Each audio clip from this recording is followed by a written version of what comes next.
सोचिए अगर कोई फैज़ की नज़्म पढ़ दे कि लाजिम है कि हम भी देखेंगे, जी। तो पुलिस केसेस हो रहे हैं जी, आजकल। बिल्कुल। स्कूलों में लब पे आती है दुआ बन के तमन्ना मेरी।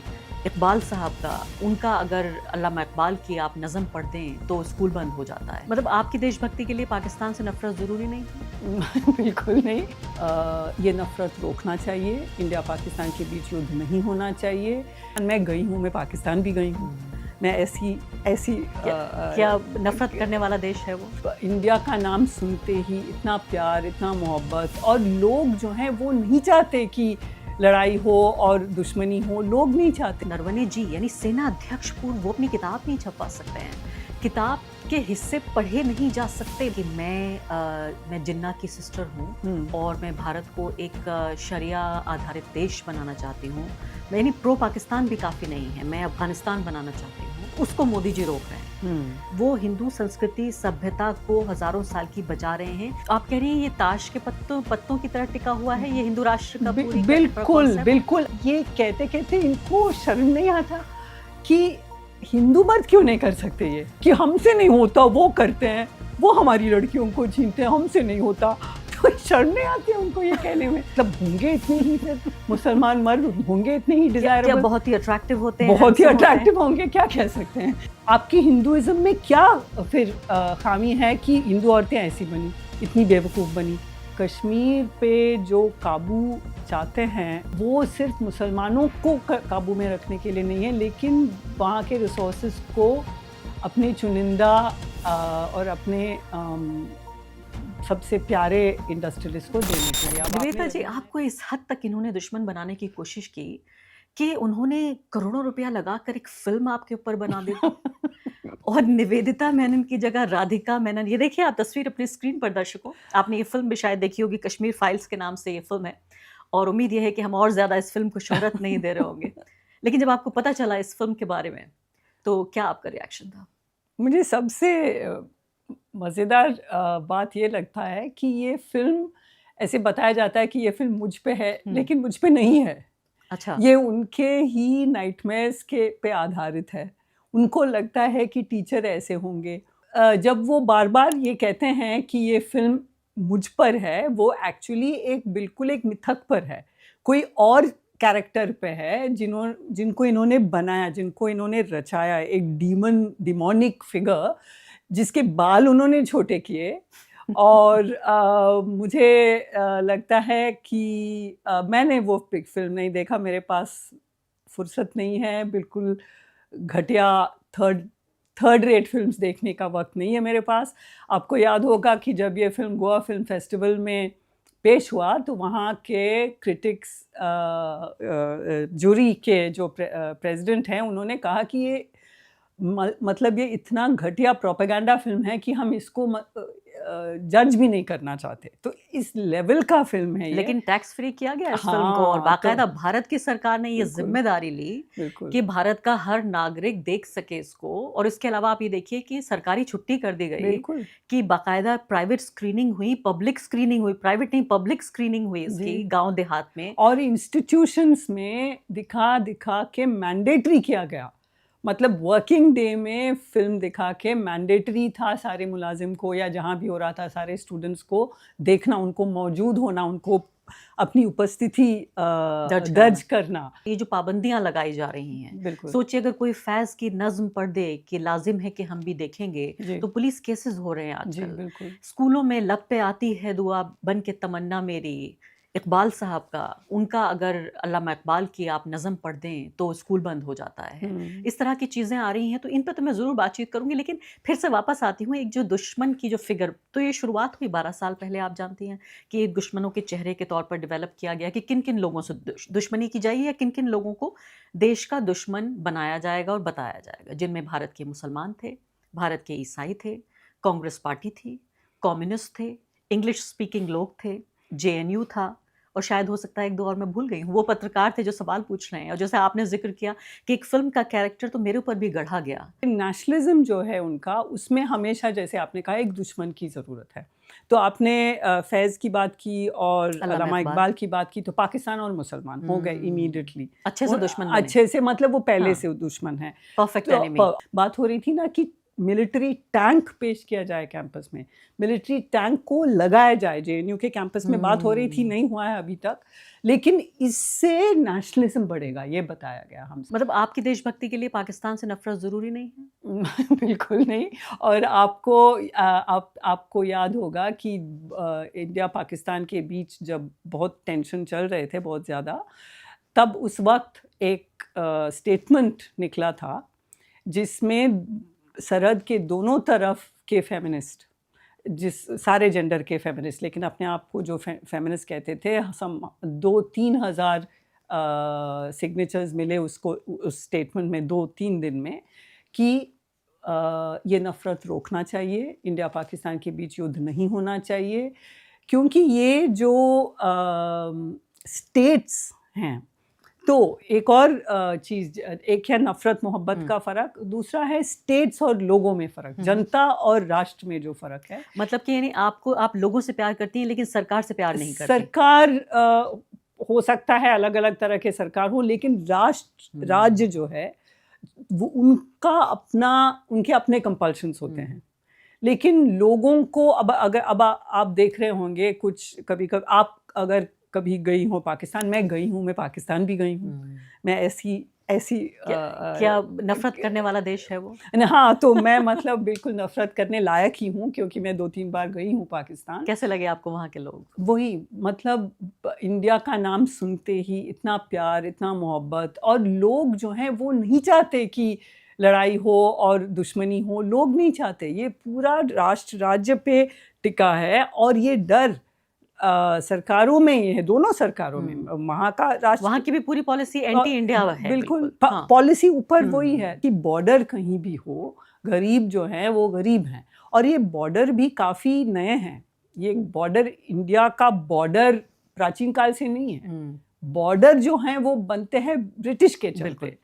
तो जब एक बार बॉर्डर हो जाता है और किसी ने क्रॉस किया, गाय भैंस को चराते हुए, या जैसे श्रीलंका के जो फिशर फोक हैं और इंडिया के फिशर फोक, वो अक्सर क्रॉस कर जाते हैं एक दूसरे के, और फिर और राज्य के जेल में बंद हो जाते हैं। आप ये देखिए, आजकल जो हमारे सेनाध्यक्ष रहे MM नरवणे जी, उनकी किताब को छपने की इजाज़त नहीं है।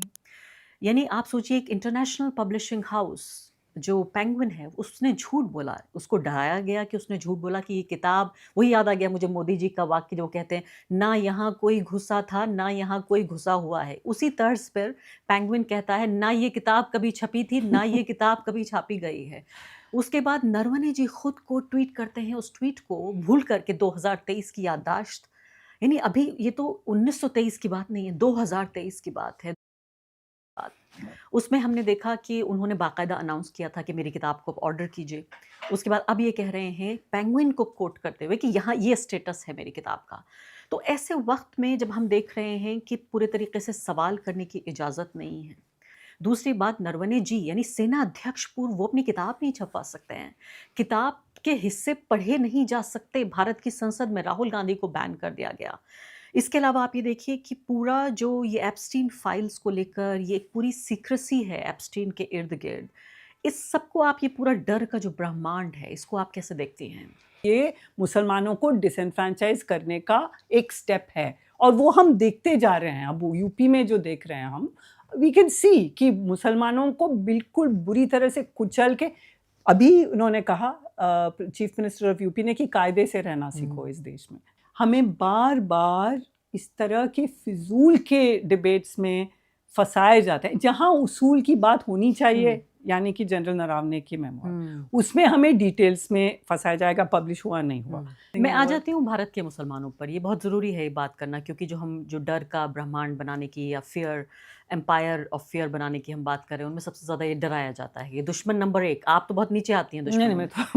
दुश्मन नंबर 1 जो है वो भारत के मुसलमान हैं। आप मुझे बताइए कि 12 साल से कहा यह जाता है कि भाई देखिए, मुसलमानों को क्या दुएम दर्जे के नागरिक हो गए, उनको तो राशन मिल रहा है, मोदी जी की तमाम जो स्कीमें हैं, जो उनकी आवास विकास योजना है, उसमें देखिए घर बन रहे हैं उनके, मुसलमानों के कारोबार चल रहे हैं, सब तो जिंदा हैं, तंदुरुस्त हैं, ठीक है, कुछ हज़ार कुछ लाख लोग जेल में होंगे, लेकिन क्या उनके साथ क्या गलत हो गया? मतलब ऐसा सवाल मैं जानती हूँ आप क्यों पूछ रही हैं, but I can only laugh, क्योंकि अगर 2026 में भारत में रहने वाला कोई भी ये सवाल पूछता है, कोई और पूछता, आप नहीं लेकिन कोई और मुझसे ये सवाल पूछता, तो मैं कहती कि मुझे माफ कीजिए। बख्श दीजिए। एक तरह के लोग हैं इस संदर्भ में, ऐसे लोग हैं जो मानते हैं कि कुछ हुआ नहीं है, ऐसा ये तो नॉर्मल है, और दूसरे जो लोग हैं जो मानते हैं कि मुसलमान बहुत ही मतलब टेररिस्ट किस्म के लोग हैं, उनके साथ ऐसा होना ही चाहिए, वो देखिए ये, वो देखिए वो। तो ये होता है, ये हेट्रेड ऐसे जो भी है, लोग हैं, आप बिल्कुल ठीक कह रही हैं, जो ये मानते हैं कि वाकई वाकई लव जिहाद होता है। वाकई और मैं लव लव जिहाद पे भी आने वाली थी, क्योंकि आप जेंडर में आपका काम रहा है कि आखिर इसकी पूरी पॉलिटिक्स क्या है, कि लव जिहाद करते हैं, वो लैंड जिहाद करते हैं, यूपीएससी जिहाद करते हैं, थूक जिहाद करते हैं। मेरे जैसे लोगों को कहा जाता है, मैं कहीं से भी सर से लेके पैर तक कोई, मैं मुस्लिम कपड़े भी नहीं पहनती हूँ, मेरा नाम मुसलमान है, अरबिक नाम है ये, लेकिन कहा जाता है कि मैं जिन्ना की सिस्टर हूँ और मैं भारत को एक शरिया आधारित देश बनाना चाहती हूँ। यानी प्रो पाकिस्तान भी काफ़ी नहीं है, मैं अफ़गानिस्तान बनाना चाहती हूँ और मैं शरिया पर आधारित देश बनाना चाहती हूँ, और इसको पूरा हम एक तरह से इस्लामिक राष्ट्र बनाने की कोशिश कर रहे हैं, और उसको मोदी जी रोक रहे हैं। जो मुसलमान ये सब करने की कोशिश कर रहे हैं, मोदी जी एक रेजिस्टेंस की फोर्स हैं, वो प्रतिरोध की आवाज़ हैं, वो प्रधानमंत्री से पहले वो हिंदू संस्कृति सभ्यता को हज़ारों साल की बचा रहे हैं, क्योंकि दुनिया में एक ही राष्ट्र है जो हिंदू राष्ट्र है, जहाँ हिंदुओं की इतनी बड़ी आबादी है, उसको प्रोटेक्ट करने की कोशिश कर रहे हैं मोदी जी इन जिहादी लोगों से जो हर तरह का जिहाद कर रहे हैं। ब्रिगेडियर सोफिया कुरैशी के साथ भी हुआ ना, इससे ज़्यादा नेशनलिस्ट मुस्लिम फिगर कौन हो सकती हैं, जो कि पाकिस्तान को हराने की बात वो प्रेस कॉन्फ्रेंस में बोल रही थी और उसको टेररिस्ट का सिस्टर बताया गया। तो ये सिर्फ ये जो अंदर रहती थी बात, लोगों उनके मन में जो रहती थी बात, अब वो खुल के बोलने में किसी को कोई वो नहीं है, किसी को कोई हेजिटेशन नहीं है, या तो यही है हिंदू राष्ट्र ना। तो यही मैं कह रही हूँ, राष्ट्र और जनता में फ़र्क। हिंदू राष्ट्र है, खासकर नॉर्थ इंडिया में हिंदू राष्ट्र ऑलरेडी आया हुआ है, उसको एक डेमोक्रेसी का बहुत ही एक नकाब उस पे डाला गया है, लेकिन वो है नहीं democracy any longer, specially in North India. We are living in Hindu Rashtra. एक दो विसल ब्लोअर की बात है, एक भी दरार आए सिस्टम में ना, तो rats will leave the sinking ship, कोई इनके पास नहीं रहेगा। अभी सब डर के मारे हैं, लेकिन जैसे हिटलर की जब हार हुई, उसके बाद सब कहने में ये है कि हम तो रेजिस्टेंस में थे भाई, हम सारे अचानक सारा जर्मनी रेजिस्टेंस में था। आप कह रही हैं ये ताश के पत्तों की तरह टिका हुआ है ये हिंदू राष्ट्र का पूरी बिल्कुल बिल्कुल, अभी वो ताश के पत्ते एक तरह के गोंद से चिपकाए हुए हैं, और गोंद है the cohesive apparatus of the state, जो बिल्कुल पावर में है। वो सिर्फ मुसलमानों से नहीं नफरत करते ना, वो करते हैं नफरत, जैसे आपने लव जिहाद की बात की। लव जिहाद का मतलब क्या है कि औरतें अपनी मर्जी से अपनी चुनिंदा मर्दों के साथ चले जा रहे हैं। अब ये चुनिंदा मर्द हो सकता है उनकी जाति का ना हो या उनके रिलीजन का ना हो, लेकिन वो मुसलमान को ही क्यों चुन रही हैं? नहीं, इसीलिए कि हिंदू राष्ट्र का एनिमी मुसलमान है, वो तो हम में अग्री में, वो तो हमने कह ही दिया। इन लड़कियों को मुसलमान लड़के क्यों पसंद आते हाँ, हैं? ये मुझे हमेशा लगता है कि ये कहते कहते इनको शर्म नहीं आता कि हिंदू मर्द क्यों नहीं कर सकते ये। हिंदू मर्द जाके ले आए मुसलमान औरतों को हमारे समुदाय में, तो उनको लाए बहू बना के, क्यों नहीं होता है आपसे? तो ये कहने में उनको शर्म नहीं महसूस होती कि हमसे नहीं होता, वो करते हैं, वो हमारी लड़कियों को छीनते हैं, हमसे नहीं होता, तो शर्म नहीं आती है उनको ये कहने में। मुझे हमेशा लगता है कि लव जिहाद वाला मामला ना एक बेबसी का प्रकट करना है, अपनी बेबसी प्रकट कर रहे हैं ये हिंदू मर्द कि हमसे नहीं होता है, और ये इतने मतलब होंगे इतने ही, फिर मुसलमान मर्द होंगे इतने ही डिजायरेबल, बहुत ही अट्रैक्टिव होते हैं, बहुत ही अट्रैक्टिव होंगे, क्या कह सकते हैं। ये पूरा हिंदू राष्ट्र का जो है वो हिंदुओं में डर पैदा करता है, तब जाके हिंदू खतरे में है वाला नारा उठता है। इस तरह से माना जाता है कि भई एक हिंदू मुस्लिम लड़का जो है वो सुरमा लगाकर पान खाता हुआ आता है, बड़ा हैंडसम लगता है, बाइक पे आता है और हिंदू लड़की का दिल चुरा के ले जाता है। लेकिन ये भी जो आपने कहा इसकी काट ये है कि हिंदू लड़के ऐसा क्यों नहीं कर पा रहे हैं, उसकी काट ये है surma is available to surma them also. और एक तावीज़ भी पहनना चाहिए हाँ, उसको। वो हाँ। कर लो। इसका मतलब ये हुआ, जैसे मैं कह रही थी कि वो सिर्फ मुसलमानों से नफ़रत नहीं करते, वो औरतों से भी नफ़रत करते हैं, जो कि सही पितृसत्तात्मक समाज की माँ, बहनें, बीवी नहीं बन सकती या नहीं बनना चाहती। आज़ाद ख़्याल औरतें। आज़ाद ख़्याल। तो उनको लगता है कि जो औरतें हैं, जो फँस जाते हैं इसमें, इनका कोई दिमाग नहीं है। हुँ। वो बिल्कुल मतलब मुर्गी बन के किसी के पीछे जा सकते हैं। तो उनको क्या लगता है, क्या है हिंदू औरत? आपकी हिंदुइज़्म में क्या फिर ख़ामी है कि हिंदू औरतें ऐसी बनी, इतनी बेवकूफ़ बनी?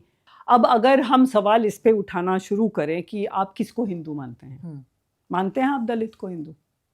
मानते हैं आप और तो क्या होता है कि हिंदू वो कहते हैं मेजॉरिटी में है, लेकिन बार-बार सनातन धर्म की बात क्यों आ रही है आजकल? सनातन धर्म तो ब्राह्मणिज़्म है।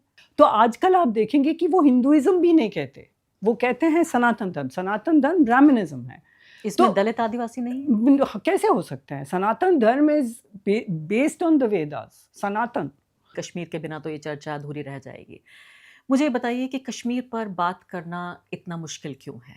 कश्मीर पर मैंने जब रिपोर्टिंग की है, आप ये सोचिए जिस स्तर की ट्रोलिंग सहने को मिलती है, जिस तरह के नाम नहीं ले सकती क्योंकि उनका नाम लेना गुनाह है, जिस तरह के फ़ोन्स मेरे पास आते हैं उसके बाद।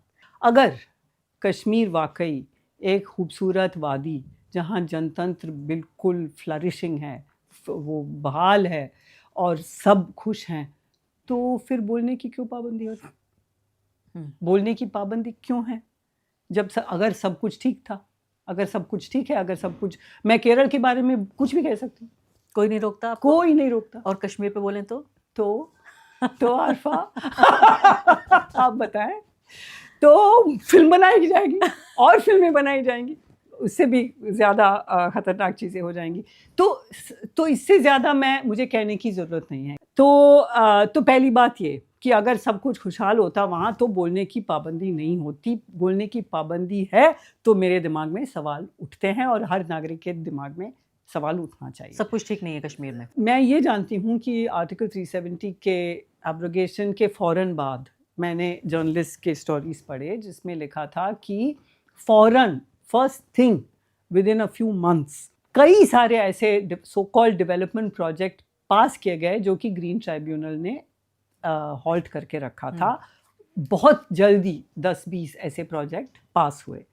इसका मतलब ये है कि कश्मीर पे जो काबू चाहती है ये जो रजीम है, वो सिर्फ मुसलमानों को काबू में रखने के लिए नहीं है, लेकिन वहाँ के रिसोर्सेज को अपने चुनिंदा और अपने सबसे प्यारे इंडस्ट्रियलिस्ट को देने के लिए। तो ऐसे चुनिंदा बहुत सारे इंडस्ट्रियलिस्ट हैं जो कि कश्मीर पे उनका नज़र था। तो 370 के बाद मुझे ये तो पता है, इतना तो पता है कि बहुत ज़बरदस्त एंटी एनवायरमेंटलिस्ट, और ये डेवलपमेंट वाला शब्द अब हमें छोड़ना चाहिए। कोई विकास नहीं है, कोई विकसित नहीं है।